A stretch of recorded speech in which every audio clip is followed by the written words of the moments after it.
이진우 전 수방사령관은 대통령이 누군가를 체포하라고 지시하지 않았고 계엄 해제 의결을 막으라고도 하지 않았다고 증언했습니다. 그런데 저희 취재 결과 검찰 조사에서는 총 쏴서라도 들어가라는 대통령의 말을 기억한다고 진술한 걸로 파악됐습니다. 조혜연 기자입니다. 이진우 전 수방사령관은 핵심적인 질문에 대한 답변을 피했습니다. 대통령이 총을 쏴서라도 국회의원을 끌어내는 임무를 수행하라고 지시했죠. 답변 드리기 제한됩니다.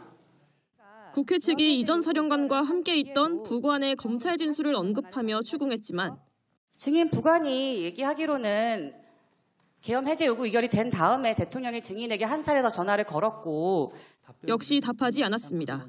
제가 들은 기억하는 것과 또 제3자가 하는 얘기가 저의 기억이 없는 게 되게 많습니다. 그래서 제가 답변을 못 드리는 거고.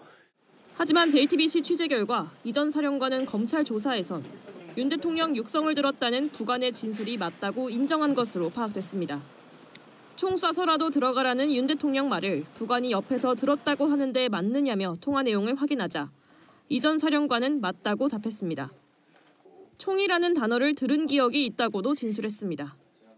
어제 증인신문에서 이 전 사령관의 진술 거부가 이어지자 검찰 조사의 정당성을 확인하는 취지의 재판관 질문도 나왔습니다. 증인이 수사기관에서 조사를 받았잖아요. 네. 그때 변호인을 선임하셨나요? 변호인을 선임하고 나서 조사받기 시작했습니다.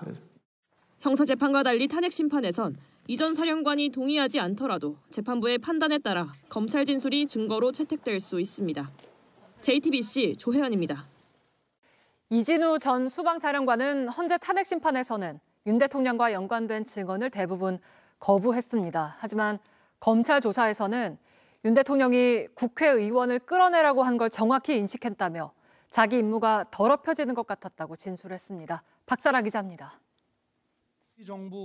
이진우 전 수방사령관은 비상계엄 당일 윤석열 대통령과 4차례 통화했습니다. 헌법재판소에 증인으로 출석해선 이 통화 내용에 대해 답변을 거부했습니다. 대통령이 4명이 한 명씩 들고 나오라는 말을 하면서 체포라는 단어를 사용하기도 했죠. 답변 드리지 않겠습니다. 하지만 지난해 12월 검찰 조사에선 자세히 진술했습니다. 이 사령관은 두 번째 통화에서 계엄군이 국회 내부에 들어가지 못하고 있는 상황을 거듭 보고하자 윤 대통령이 화를 내 마음이 상했다고 진술했습니다. 당시 윤 대통령이 4명이 들어가면 1명씩 드러낼 수 있지 않냐, 안에 있는 사람 끌어내라고 하며 화를 냈다는 겁니다. 또 병력 상황을 이해하지 못하고 대화가 되지 않아 대통령이 이상하다고 생각했다고도 했습니다. 특히 3번째 통화부터는 국회의원을 끌어내라는 지시를 정확히 인식했다고 했습니다. 당시 윤 대통령이 문을 부수고 들어가서 끄집어내라고 했는데 이는 국회의원을 말하는 것으로 생각했고 문을 부순다는 것 역시 본회의장 문을 부수라는 것으로 이해했다는 겁니다. 또 자신의 임무가 더럽혀지는 것 같았다고도 했습니다. 의원 체포 지시를 한 적이 없다는 윤 대통령 측 주장에 대해 침묵을 지켜오던 이 전 사령관조차 검찰에선 자세히 진술을 한 겁니다. JTBC 박사라입니다. 윤 대통령 대리인단은 이렇게 윤 대통령 주장과 반대되는 군 지휘관들의 수사기관 진술들을 탄핵 심판의 증거로서선 안 된다고 주장하고 있습니다. 헌법재판소는 이 주장을 받아들이지 않았습니다. 심지어 윤 대통령도 과거 이런 주장에 반대 입장을 밝힌 적이 있습니다. 최규진 기자가 취재했습니다. 윤 대통령 측은 헌법재판소가 비상계엄 수사기록 증거 채택의 이의 신청을 기각하자 인권 유린이라며 반발했습니다. 특히 이진우, 여인영, 곽종근 전 사령관 등 핵심 증인들의 신문조서 내용이 사실과 다르다고 주장했습니다. 지난 2020년 형사소송법 개정에 따라 피의자나 공범이 인정하지 않는 신문조서 등은 형사재판에 쓸 수 없다는 취지입니다. 검찰의 공소장 자체에 의해서 객관적 사실이 흔들리고 있습니다. 당연히 청구인 측도 객관적 사실에 맞지 않는 주장을 하고 있는 것입니다. 헌재 밀어붙이기식 태도는 전혀 타당하지 않습니다. 그런데 윤 대통령이 검찰총장 후보자 시절엔 피의자가 동의하지 않아도 증거를 제안해선 안 된다는 입장이었던 걸로 나타났습니다.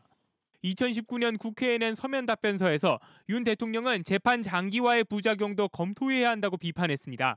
국회 인사청문회에서도 법 개정 문제는 신중히 해야 한다고 했습니다.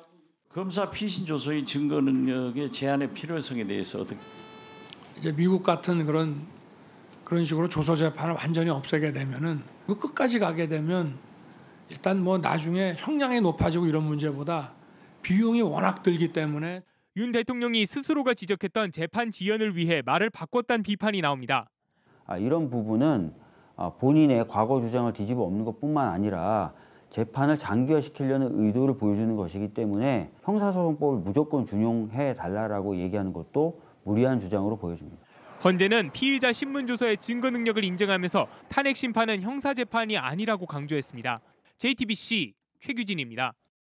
근데 이제 윤석열 측은, 대통령 측은 당연히 이 피의자 신문 조서 검찰에서 쓴 거는 증거 채택을 할 수 없다. 동의하지 않으면 이렇게 주장을 하고 있는 거고, 이제 헌재에서는 아니 쓸 수 있다. 우리가 한다고 하면 이렇게 지금 붙고 있는 상황이에요. 네. 할 수 없다는 근거는 뭐예요? 이제 할 수 없다는 근거는 2020년에 형사소송법이 개정이 됐는데 피의자 신문 조서를 그 전에 우리가 형사 재판을 할 때는 그냥 갖다 다 썼잖아요, 사실은. 그냥 뭐 판사님이 그 검찰에서 그렇게 말씀하셨으면 그냥 채택했는데 당사자가 나와가지고 저 검찰에서 너무 많이 두들겨 맞고 이렇게 진술한 건데요? 라고 하면서 말이 자꾸 바뀌니까 이제 2000년대 초반, 뭐 2000년대 초반부터 10년까지는 공판 중심주의라고 해서 재판에 나와가지고 다시 정확하게 얘기를 해보자. 거기서 된 것만 사실로 인정하자라는 흐름이 있었고, 형사소송법이 2020년에 이제 개정이 되면서 동의해야만 신문조서를 증거로 쓸 수 있게 바뀐 상황이죠. 요건 이제 형사 재판에서 그렇다는 거죠? 네, 근데 헌재가 이제 탄핵 심판할 때 형사 재판에 이제 절차를 준용하기 때문에 윤석열 측은 그렇게 주장을 하고 있는 것이고, 또 헌재 내부에서는 아니 이거는 어쨌든 파면 심판이기 때문에 우리가 형량을 다 계산하는 거 아니니까 큰 틀에서 맞다고 생각하면 채택할 수 있다라고 이야기하고 있는 상황입니다. 네. 그래서 지금 현재 헌재는 증거로 채택하겠다는 입장이니까 이거 뭐 막기는 어려운 것 같고, 물론 이제 윤석열 대통령 측에서는 이건 이제 굉장히 문제 제기를 하고 있지만 지금 진행된 이 상황에서 그 증거로 채택하는 거를 뭐 막을 수는 현재는 없어 보이는데 그렇진 않나요? 아니 헌재가 이런 거 최종 판단하는 데잖아요. 그래서 솔직히 말하면 헌재가 하겠다고 하면은 여기에 대해서 법률적 최종 결정이기 때문에 우리가 뭐 태클 걸어봐야 별로 의미가 없고요. 저는 사실 뭐 법조인이 아니기 때문에 법률 상식으로서 논쟁하기는 어렵습니다만은 이분들의 이제 여인영 씨하고 이진우 씨 아닙니까, 그죠? 대표적으로 검찰에서 진술했던 내용들이 언론에 이미 다 나왔습니다. 그 내용들하고 헌재에서 나와서 하는 이야기들이 다 틀리잖아요. 틀린다라고 알고 있으면은 틀린 내용이 왜 틀린지를 비교하는 것은 저는 상식적으로 당연한 일이 아닌가 그런 생각이 듭니다. 알겠습니다.